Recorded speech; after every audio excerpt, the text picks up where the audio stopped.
Good morning. I'm at the park with the dogs. I'm going to share some stuff with you today, but I'm going to be quick because I don't want to talk about this the whole time, because this is really my therapy time being here. And maybe I shouldn't talk about it at all. Let me think.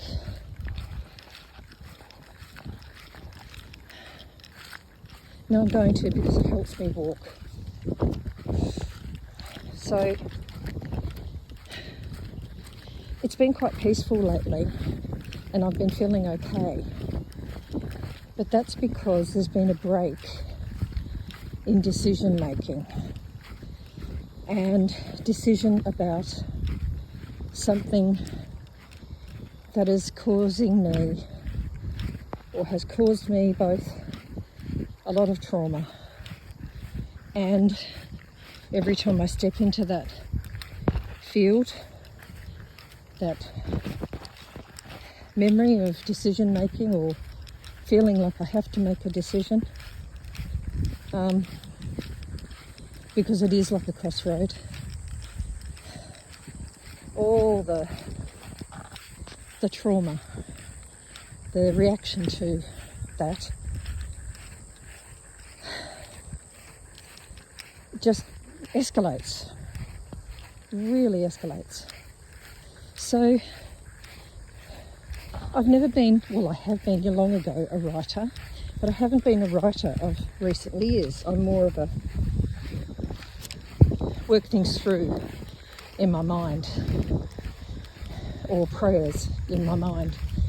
But this morning I felt to write down my problems and worries and cares, because then they're there and I can remember them.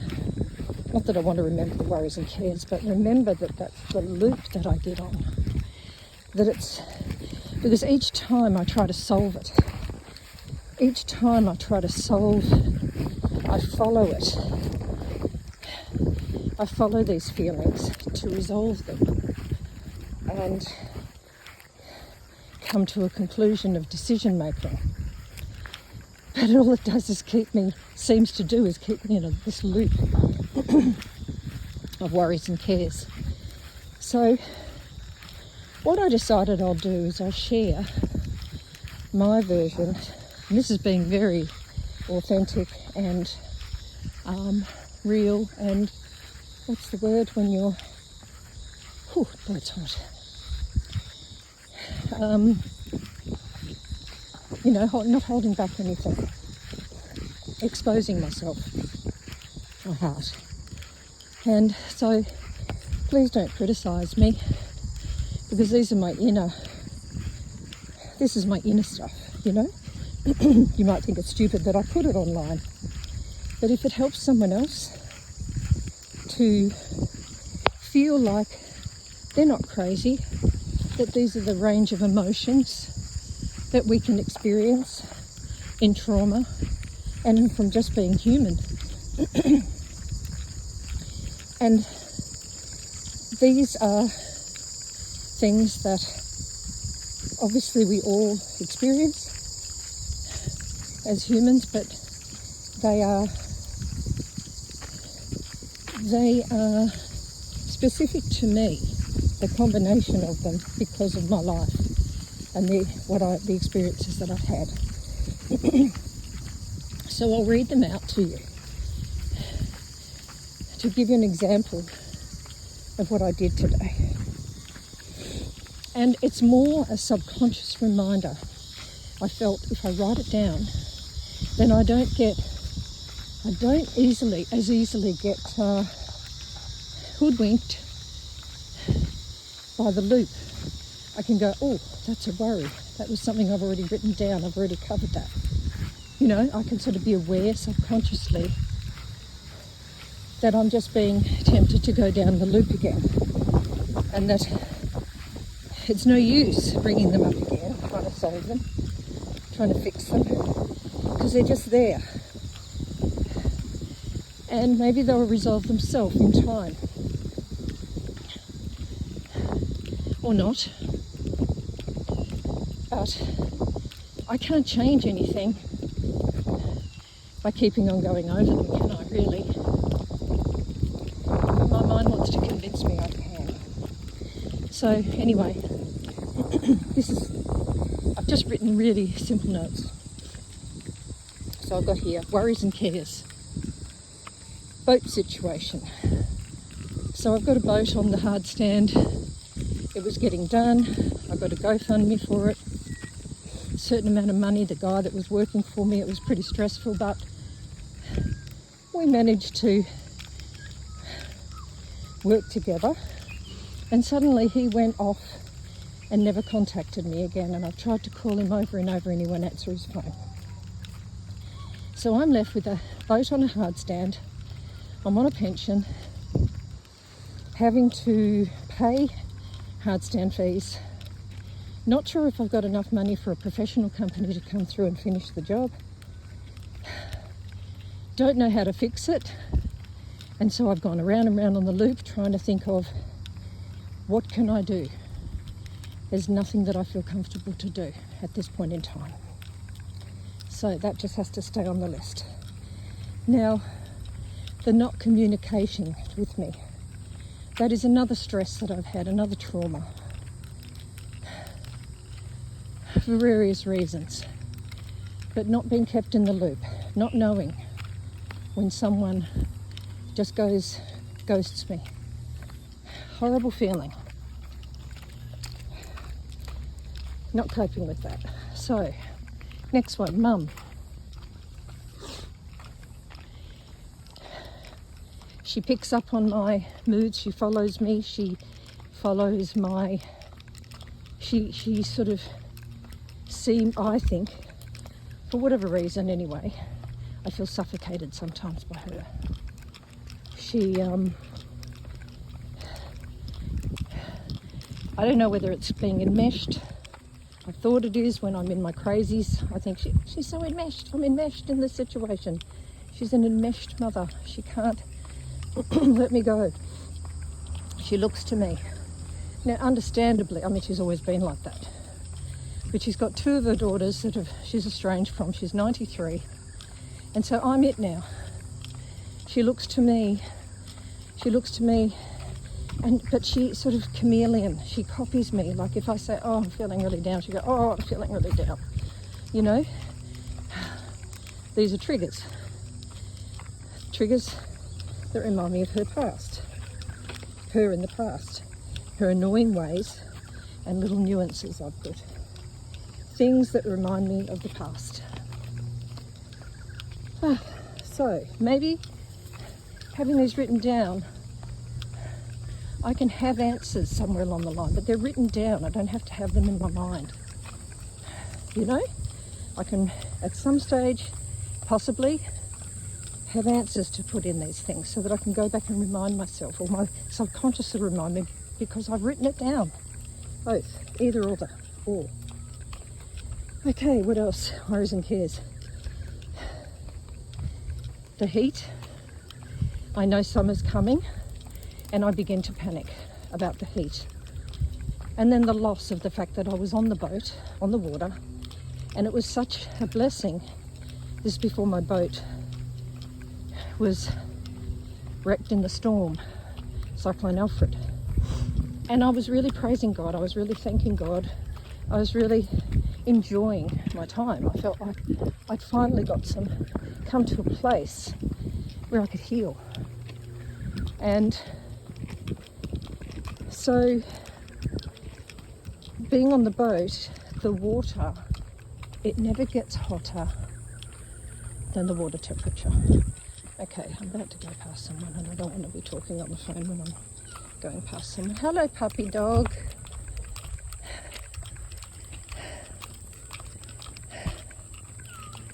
Hot, isn't it? Very hot.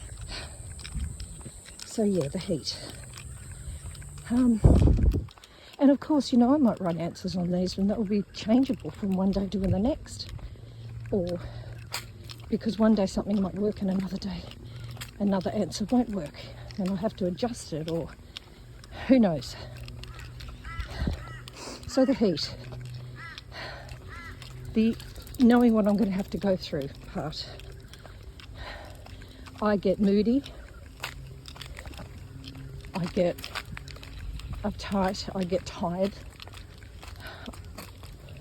Notoriously this has been, it causes me more stress. I'm very sensitive to comforts,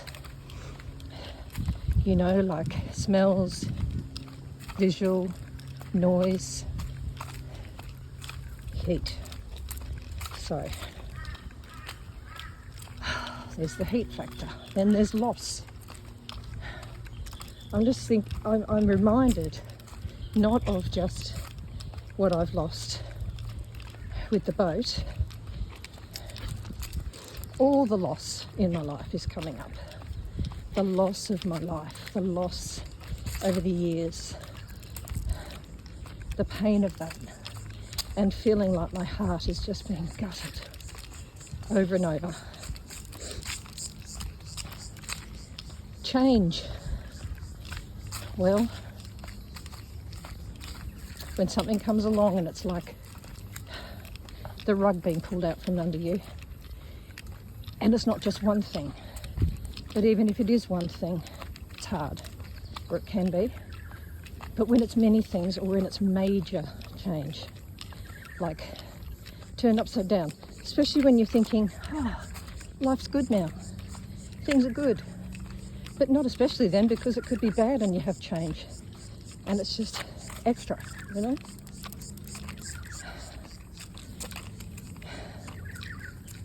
So, I can't read that next one, but anyway, attacked for no reason. All this came up because my sisters believed I was doing something bad. And it's a broken record because it's what I always suspected that I went through, but when you're scapegoated in life, you can either think you're imagining it, exaggerating it, or it didn't really happen and the problem is you. But suddenly they've attacked me, and it's like this sudden realization that, oh my God, it's been true all along, and here I am, 63, and when I say attacked, they attacked me so bad that they pushed me into the ground, and I was thinking very seriously about unaliving myself. It has been the big trauma, bringing up every painful emotion I can possibly have. And the text messages and the filth and the accusations, and my mum being 93 and she was in on it, like not in on it, she was part of being attacked. It was them against us. And here she was in hospital, nearly dying, could have died, should have died, but lived, going through this at the same time. And it was just beyond, too much. And I'm reeling from that. It's like a sense of unbelief. It's a sense of, it's just brought up so many feelings and questions and trying to fix. So I can't underestimate that. So the feelings that I have: sad,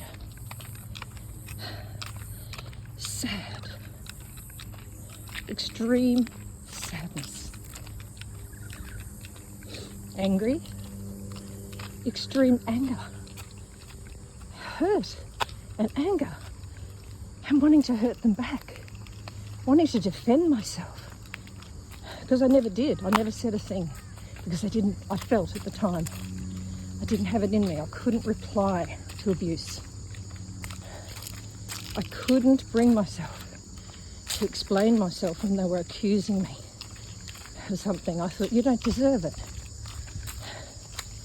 But the feeling of, I want vengeance. I want to be set free from that. I want to be set free from those accusations. I I want to be justice. I want justice. I want to be justified. I want them to pay.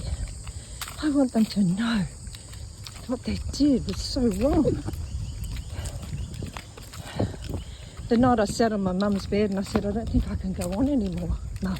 She said, don't you ever do that. She said, they will enjoy it, Michelle. They will want that. They will feel they've won. But who wants to fight a battle like that? Who wants to think that people are thinking that way? Hurt. Beyond hurt. So many emotions all rolled into one that you can't quite assimilate it. You know, I can only break down certain emotions here, but it's a kind of stuck in space. It's like being in a place of unbelief because of the level of hatred and accusations. Overwhelmed. Oh boy, I get so overwhelmed because my mind is fighting a battle. You know, my mind is always fighting a battle, and I look at everything because I'm scrambling to come to terms with my life. I'm scrambling to come to terms with trying to get my wellness back, you know, and I'm trying to find my footing again. And when I look out from my viewpoint, all I feel is so much. I feel just, this is overwhelming. It's too much. Then I get desperate. I think, is anyone going to save me? How can I save myself? When will this end? Will it end? Is there an end to this? That's why I thought the end was me unaliving myself, because when you get to the point where you think there's no answer, there's no way out of this, there's no way I'll ever deal with this, there's no way that makes a clearing in this jungle, and I can't deal with the jungle. I can't deal with walking through this jungle. It's too, like the Amazon, it's too scary. And it's day after day. So you get desperate. And so wanting relief. But wanting relief of it to stop. Not just out there because they've stopped, but stopping in me. The situation to not have happened. The situation to never have happened. Because it's struck up the PTSD again, but this time so badly because this was the source of the Cptsd in the first place, or part of it, the early source, because you can go through lots of things in life, but the bottom line is it came from child histrionic abuse. So wanting relief, no one to turn to. It's a feeling. It really is. I have someone to turn to, but I don't feel anyone understands me or knows what I'm going through. No one knows. Least of all me. How can I know what I'm going through when it's this crazy mixed up mess? That's why I'm writing things down. But that's a very strong feeling. No one to turn to. Feeling so alone.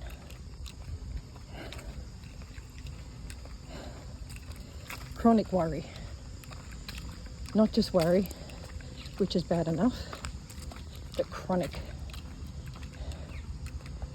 which speaks for itself. Oh, sorry, I keep getting an itchy leg, and that's why I have to keep doing this. Whew. Ruminating. Oh boy. Ding ding ding ding ding ding ding ding ding ding ding ding ding ding. That's my brain. Lack of sleep. So needing love from family, my children. But they don't want to be there for me because they were there for me when they were little, and it's a bit like too much for them. They sort of go, we're not here for you, Mum, you're here for us, you know. That's their belief system. Because, and I kind of wanted it to be like that, and always wanted it to be like that, because when they were little, I burdened them a lot, and they felt that they had to be the parent with this weak mother that just wasn't coping. And so it's a bit of a Achilles heel to them. But for whatever reason, my eldest daughter is there for me sometimes, but I just want it to come from them, and I guess I want it from my youngest daughter as well. She has a very strong belief that you don't burden your kids with things. Having no friends. I had to cut off from a friend recently to keep a boundary, and it's horrible. It's a hard thing to have done because I really loved her. But I know she was going through a hard time, but she kept making excuses and saying, sorry, I've just been really busy. Sorry, I've just been really busy. And I thought, you know what? She said, I've just had a lot on my plate and all this sort of thing. A phone call, that's all it takes. And I was chasing her. And I wasn't going, oh, help me. Actually, it is when I started to show cracks that were in my life that she started pulling away, because I was this strong person before that. So I had to cut her off, and I guess it's no loss really, because she was never there for me. I was just there for her. And whether she hasn't got the strength to, or whatever it is, I don't need one-way streets, and that's just how it is. Despair. Goes without saying, just the despair of all this. Blaming. So hurt inside for a lifelong treatment and pain. Feeling victimised, feeling like it's all on top of me. I can't deal with it. I can't deal with this. I can't take control of what happened to me. And the feelings associated just haven't got what it takes. That's how I feel. I'm able to cope. Nerves on end. Oh my goodness. I sit there and my foot goes tap, tap, tap, tap, tap, tap, tap. And I can get very, very reactive because of that. Like, I feel other people's stress. If Mum starts talking about her stuff, I'm like, I can't listen to this, I can't listen to this. Or even if she's got the telly on for too long, you know, just different things that cause me, my nerves to be on end. Just in terrible pain. What else? I worry about my body, how it looks, how I look, and overeating. And yet I keep eating. And it makes it all worse. Tired. I get very tired, of course I would. Dismayed. Worry about sin. Now, when I'm in my right mind, I don't worry about this so much. I think God's nice. I'm not thinking about sin. But I was in a cult, and then I was in a Pentecostal church, and a lot of the focus was on sin. And when I get on well, I start thinking differently. When I came out of there, I got so much more healed, and I wasn't thinking about, you know, sin and hell and all those things. But when I'm feeling like this, all those fears start coming back, because it was spiritual abuse. So that's more abuse and more triggers and more trauma.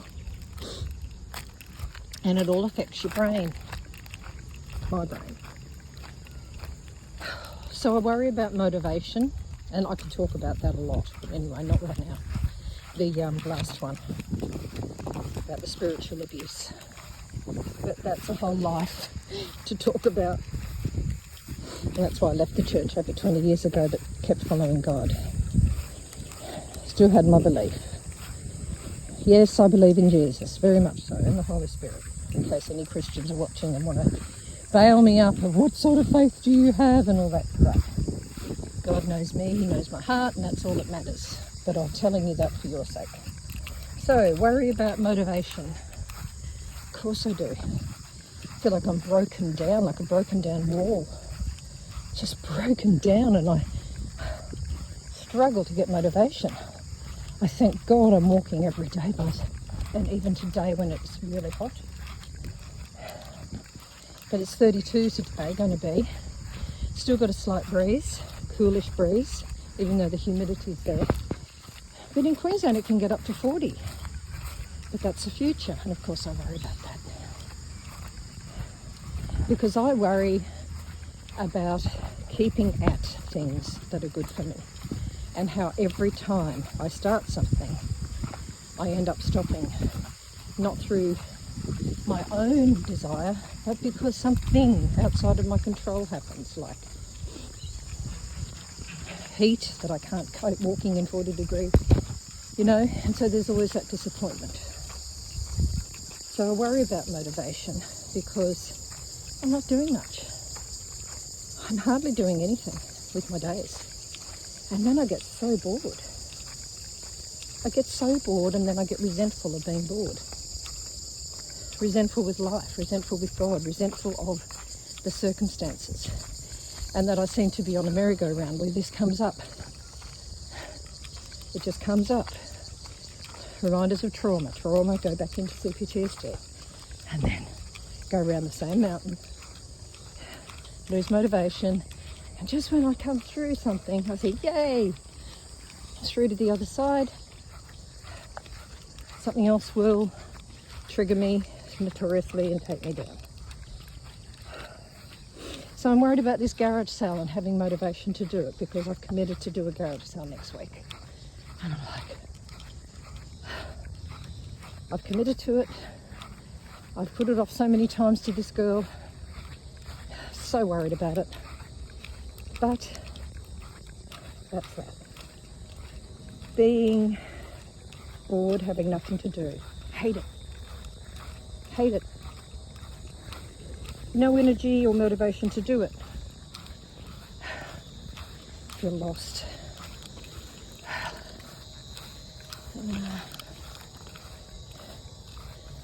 Now, turn the page over. Okay, I worry about money. Always been worried about money because I've always had a lack of it. And I worry because the boat's on the hard stand, and that is taking up a huge chunk of my pension. And I'm living on very little. I am getting by, but I feel like I'm not contributing to Mum. But then I think to myself, well, I'm doing a lot for her. I'm pretty much caring. And she's 93. It's a horrible thing to say, but I think to myself, what does she need the money for? If she happens to be paying the bills and stuff, she's got the money to cover it. God knows my heart. I know my heart, and I know if I had it, you know, like the very fact that I feel bad about that is indicative that I have a conscience, you know. So I worry about the future, and this is where it gets tricky, because I wouldn't worry about the future if none of this had come up with my sisters. But now that they've accused me of such revolting things, such horrible, terrible, disgusting things, things have changed very dramatically. And they have caused a lot of sorrow to my mum, a lot of sorrow to me. And because of that, hello, there are consequences and decisions that need to be made, which they won't like, such as me having power of attorney. Oh, I've already got power of attorney, that's what they didn't like.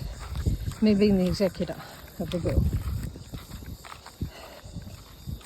So they already reacted so terribly to me being power of attorney, but the reason Mum made me power of attorney was because of what they were doing before that, and how I was physically abused by one at the solicitor's office when I was needed the support to not just get a taxi there. In fact, I said to her, why don't you just get a taxi, Mum? She said, I really want one of my girls with me. So I took her. But I didn't have power of attorney, so I wasn't able to influence anything if that's what they thought and that's what they accused me of. But I was attacked by my sister outside the solicitor's office, and she explicitly said, you're here to try and change Mum's will, which is absolutely ludicrous. Totally ludicrous at that time. Absolutely. And at any time would I have influence over my mum, or would want it, because I respect my mum and I respect her choices, and I would never, what they accuse me of, coercively abuse my mum. I am a selfless person in that way. I'll put this air conditioner on. But they accused me of that, which was disgusting. And she attacked me physically. So because of that, they began a series of shooting themselves in the foot. Mum then wanted me as her power of attorney because she didn't feel safe with either of them, because that one who attacked me, I actually thought, yay, the other one would see how abusive this one is. But she stuck up for her. She actually defended her and started having a go at me.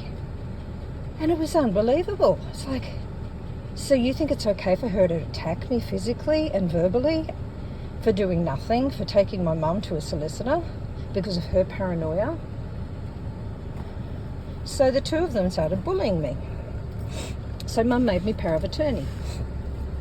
Since then, there's been so much abuse, like absolutely vile, that Mum has said, I don't want them involved. I don't want them as power of attorney or executor of the will.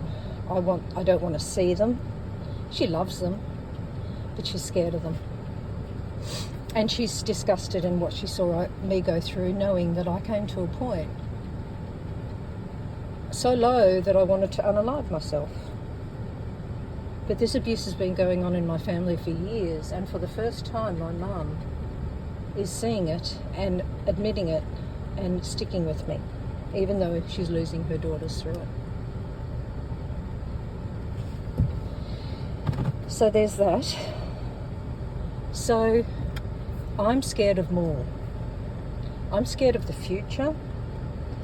I'm scared of what they thought of me and think of me. For some reason, it terrifies me. I'm always scrutinising myself and going, is there any truth to this? I give myself such a hard time over it. So in the future, how will they feel towards me when I'm power of attorney, when I'm executor of the will?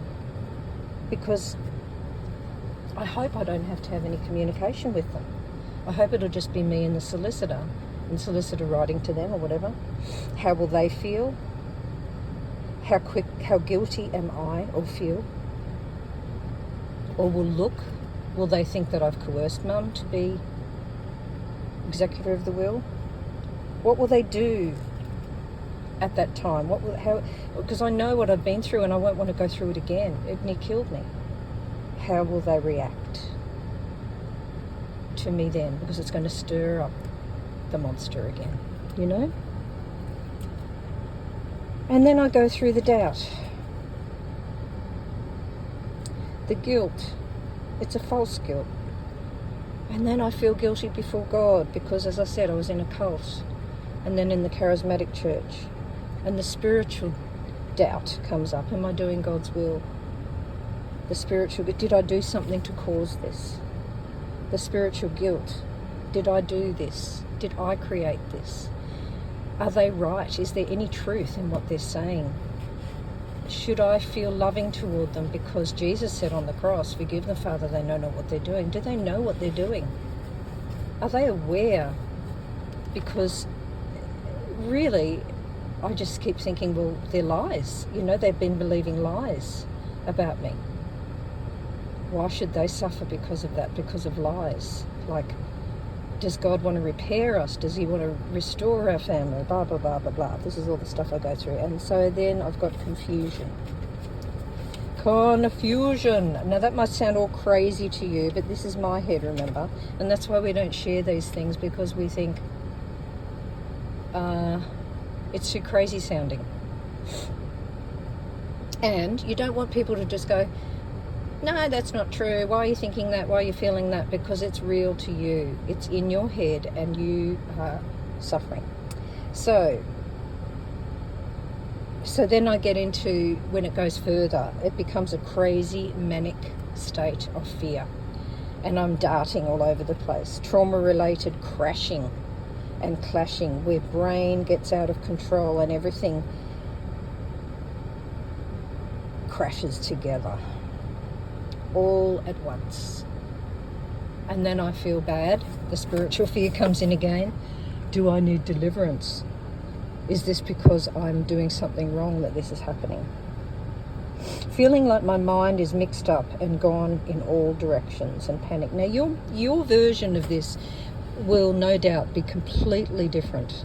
There will be things that you relate to. Here's my little puppy. What's you got? You got a bit of bread. Oh, you got a burger. So, yeah, but it's just as concerning and just as real for all of us. If you've heard of scrupulous OCD, that's a spiritual fear. Then I get to self-hate and lack of confidence in my body, looking at myself and not really hate, but just bleh, don't like how I look, and worry, so worry about it. Responsibility overload with mum. Basically, I go in and out of being crashed. Get resentment surrounding mum and being with her and having to put up with all this, not having a nice peaceful place where I can just rest and not have her and all her issues on top of mine. I worry about my skin because I've got some skin things going on, from the sun, and definitely worry about my mental health. So there you go. That's my 38 minutes. That's just what I thought I'd share openly and honestly, and being very I wish I could think of the word, transparent. That's it. Come on, did you find a burger? Hope it was a safe burger.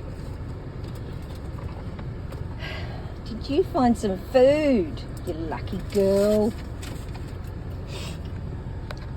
Yeah, so there's the babies.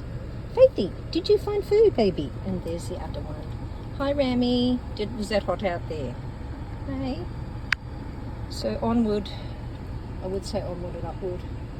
Not feeling that confident at the moment. I've come out of many things, and I pray I'll come out of this too, but I just don't have that confidence. Because everywhere I look, all I see is, oh my God. The past looks scary, the present looks scary, the future looks scary. When you get like that, it's like crash.